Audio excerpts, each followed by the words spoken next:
Lee's quarterbacks coach and offensive coordinator Dave Patenaude. Questions for Coach Patenaude? Going from the Citadel game to the bye week to Temple, what positive changes did you see from your offense? Our TFLs were down. I think we're on guys a lot better. I think our understanding of what we're doing is growing, getting much better. We were really multiple in the things that we were running. We were much more balanced, much more running back oriented run game. Not as much, total spread with the quarterback running. I think, that was a good adjustment for us. I think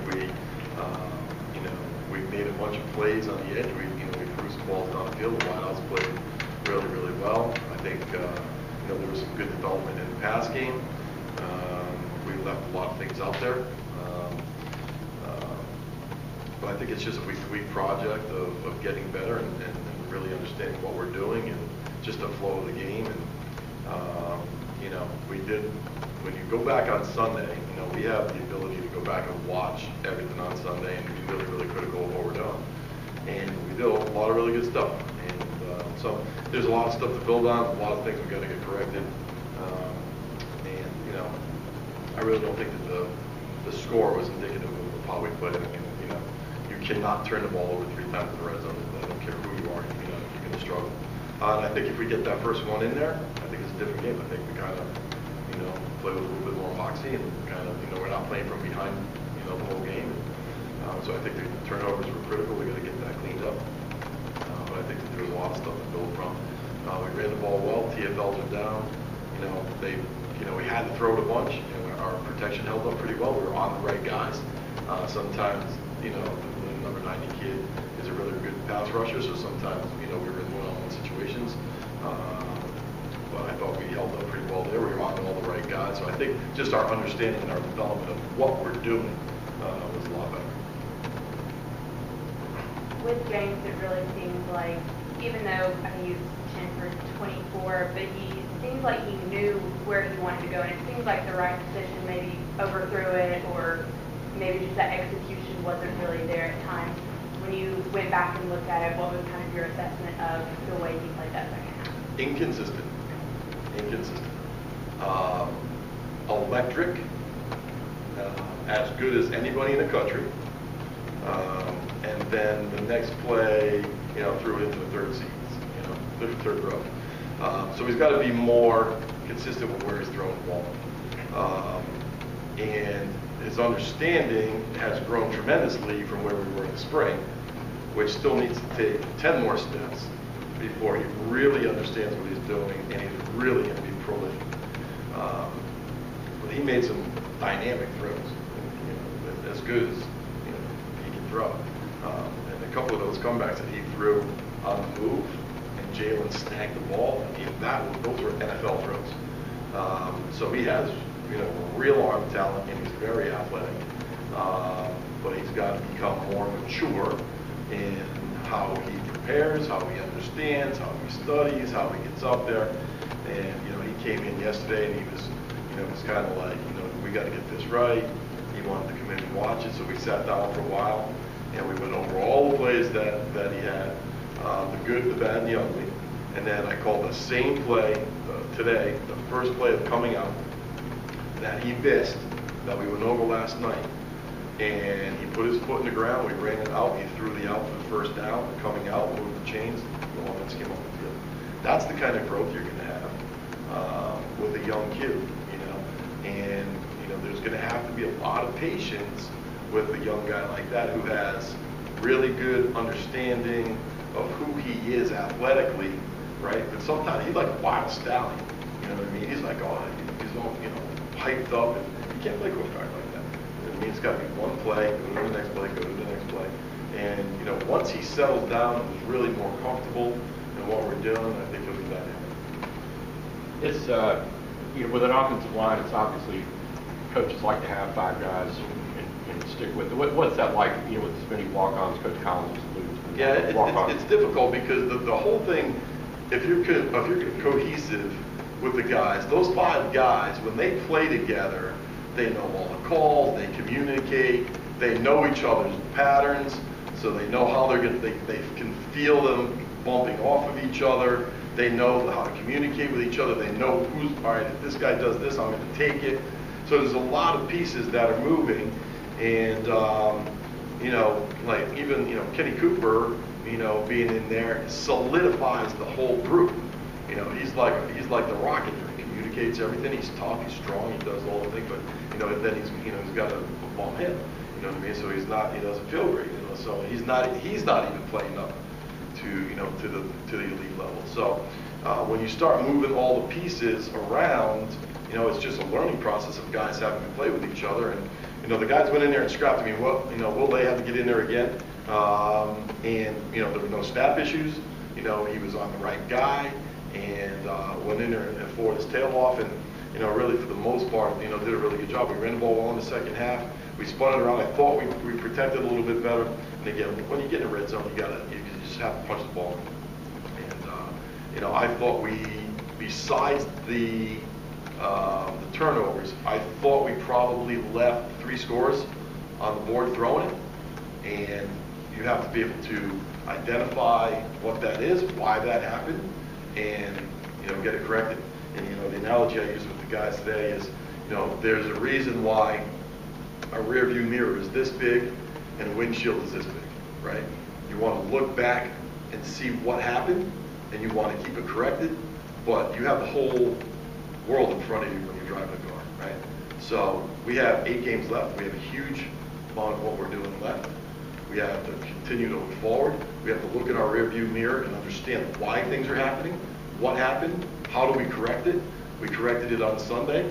Like, you know, Coach Thacker mentioned, I think Coach Collins mentioned also, you know, on Sundays, it's Tell the Truth Sunday, right? We come in and we say, look, this was really good. This was really bad. This was a crappy call by the offensive coordinator. This was a great job by this guy. This was really cool. We made this adjustment. Okay, this is why this happened.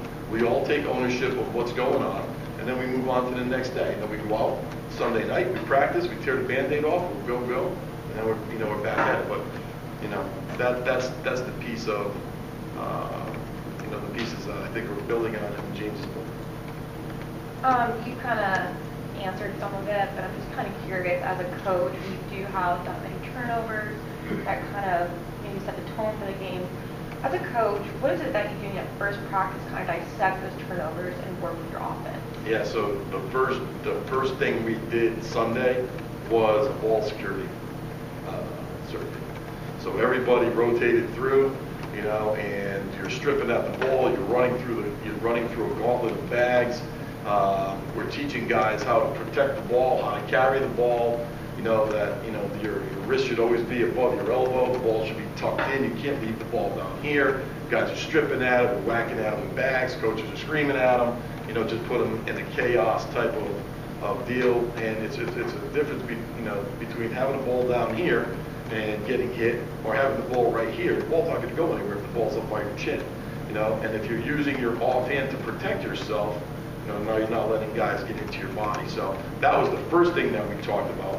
And we talked about protecting the ball always. And then, you know, the pick that we threw in the red zone, you know, we got a different look than we had gotten on the previous plays.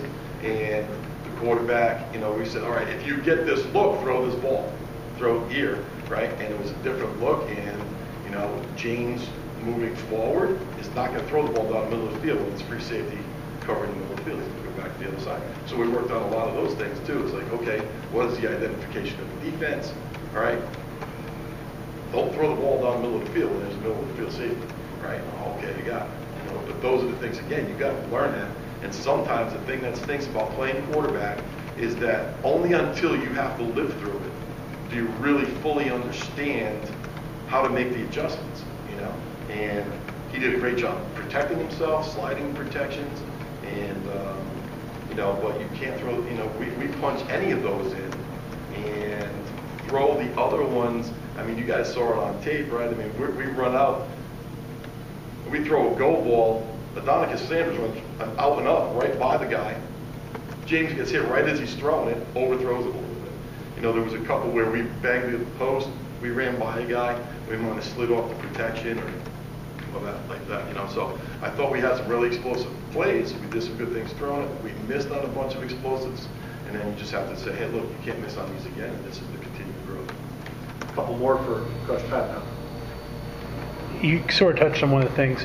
It seems like for what you want to do offensively, that James maybe has the arm for that, to make those tight window throws and that kind of thing. Is it a thing where you just have to kind of live with his growing pains here a little bit and let him kind of see and make those mistakes and learn from it to help build the program long term? Yeah, so, you know, the great thing, you know, with the quarterbacks is that Tobias is the elite level guy, and you see when he gets out of the pocket, he's dangerous, right? He threw the ball well moving out of the pocket. He runs the ball tremendous, right? But he had a little hot feet, and he was a little antsy in there throwing the ball in the pocket. The thing with James is he'll stand and deliver, right? You know, he wants to throw the ball. Sometimes he wants to throw the ball deep every time. We got to get that straightened out a little bit. He did have Tyler Davis open in the flat a few times, and he didn't throw it. So we are trying to call balls to get to Tyler, and he throws it down the field. But you know, when you have young quarterbacks, it's understanding what your offensive play is. Okay, these are the routes, and this is the protection. That's where it starts. And then you say, okay, versus this defense, this is where you go with the ball. But the thing is, they don't always tell you what they're running, right? So then you have to read it. And what you thought was cover two, now that corner bailed and you should throw the out, but he didn't throw the out because he was cover two, and then he went backside, and you know, so it's just seeing it over and over and over, and then coming back and having productive meetings and saying, listen, you got to watch this safety. When this safety does this, you're going to do this. This is where you go with the ball. And when he knew where he wanted to go with the ball, he threw some really nice throws, you know, and we showed some things there, you know, but then when you go back and you watch it again, you're like, big guy, why didn't you just throw the out? Oh, yeah, I should have thrown the out. I didn't see that. You know, so, you know, he's a redshirt freshman who was running a triple option offense last year who never gunned it in high school. You know, they weren't sitting back and gunning the ball around. So, you know, you're really starting from, you know, a really elementary level with the drop back passing game. And, you know, we maxed it up. We threw it deep a few times. You know, the cool thing, and you know, I guess the in vogue thing in college football now offensively, like Coach Thacker was alluding to, is you just max protect it and throw it as far as you can, right? Because there's guys playing a lot of man coverage because they're trying to overload the box and play the run, right? So we got into a bunch of that too. We took some shots, and you know, we hit a few, we missed a few, we had a few wide open that we should have taken. So there's some growth there, and we just got to continue to grow. I mean, I think we're on the right track, and I think, you know, you could have a special player with number 4 throwing the ball around. Ken, last one. You mentioned about the protection that, you know, guys in the right place, and you know, so you're reading the blitzes and so forth, right? Obviously, there was challenges when those guys were in the right place, given that, you know, you have what you have, and that would seem less a matter about knowing what to do, but things to do. Which Sure. How do you kind of handle that and go forward for the rest of the year? So don't put them in bad situations, right? My job and Coach Key's job and Coach Choice's job is to figure out who's the eraser on defense, you know, and who can we not leave singled up on a consistent basis and still be successful. And how do you do that? You know, so do you park somebody next to a guy and chip them? Do you double chip both ends? You know, but then you're losing guys in a row. So then you have to figure out what those routes are. Do you max protect? You know, fake a run, get 7 guys in there and throw the ball down the field? Do you throw solo routes? You know, do you just say, all right, we're going to pack it all in there and we're going to throw the ball at one dude and you got to go win and scheme it up that way? Do you empty them out? And you say, okay, there's only a finite group of guys now who can come, right? So that it's a little easier on the queue. Look, they only have these dudes. Everybody else is out there, right? So protect these guys. And, you know, can you screen it? Can you sprint? Do you run nakeds? Do you just run quick game, catch rock and throw a hitch? You know, and then just be variable, right? So, like if you're like old school and you're in 4 wides and you're chucking the ball down the field every day, you're exposing your O-line. You know, that's not what we did. You know, we were a good mix of 7-man, 6-man, screens, sprints, you know, that type of thing. And that's what you have to continue to do. And at some point, you know, those guys are going to have to be in one-on-ones and they're going to have to win. And I thought for the most part they were pretty good. The thing, you know, one of the things was that the quarterback was just, you know, he was a little bit antsy, so he was getting real deep. And now the guys are running off the edge on him, so we have to fix that. That's just another thing. And he doesn't even know it. Like, I'm like, bro, you're back there like 19 yards. You're not going to be protected, right? Get up in the pocket, step up in the pocket. And you saw the evolution of that throw. He was back there. We ran 2 in balls, right? And he stepped up and he stuck one down the middle of the field to Jalen Camp. He never would have made that throw a long ago. So it's just a continual process. And we have to be able to be smart enough to do that. And the other thing, Ken, is stay on 3rd and long. Right? Stay on the 3rd and long. So any of us can protect when it's 3rd and 4, right? Because I have 4,000 routes we can run, right? When it's 3rd and 14, you know, now you got to hold off and, you know, it's a different game. So you got to be on schedule 1st and 2nd down. That alleviates your ability to have to stand there and sit in the pocket and throw the balls down the field past the sticks. Good. Thank you, Coach.